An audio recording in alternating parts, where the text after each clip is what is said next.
A B-School application is an exercise in persuasion. You're trying to convince an admissions committee that you deserve a spot in their MBA program. As is the case with any communication, you'll be more successful if you shape your argument to the circumstances you're making it under.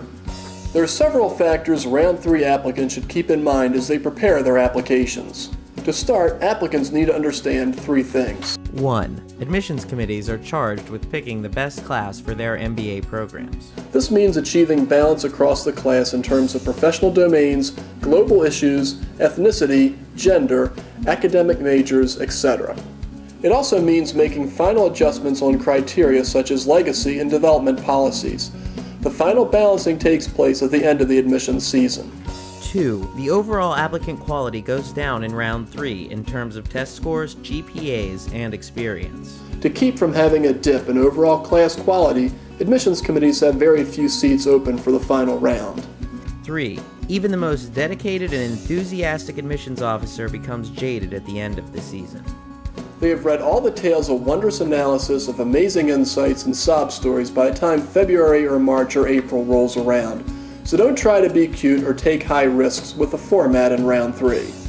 This may sound like an exceptionally tough audience to make an admissions pitch to. However, applying late can be a good strategy if a candidate has one or more of the following attributes. 1. If they have an average, above average, or very close to average GMAT and/or GPA for the targeted program. Their application will stand out among the, on average, lower credentials seen in the late rounds. Remember, in the last round, admissions committees tend not to take risks on academics. 2. If they have a strong wow factor. Admissions committees will have already admitted plenty of strong but typical candidates in the earlier rounds. They will be a bit worried about whether there is a spark in their incoming class. 3. If the candidate has a legitimate reason for not applying earlier. That's okay, but their story has to be told. 4. If they have realistic but non-traditional career visions. Something that needs the skills or attitudes of an MBA but that is really quite different from the norm. The value of this kind of career goal and the perspective it can add to the class balance might be more obvious in the last round than it would have been earlier in the year. The bottom line with Round 3 applications is that the candidate must, even more than usual, be honest with him or herself. For candidates that fit the above criteria, applying in the 3rd or last round is clearly not a negative. It can even present an advantage.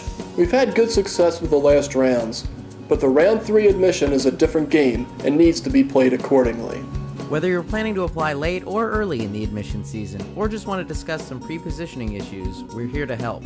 Call us at 1-800-809-0800 to learn more about how we can ensure you maximize your B-School admissions chances.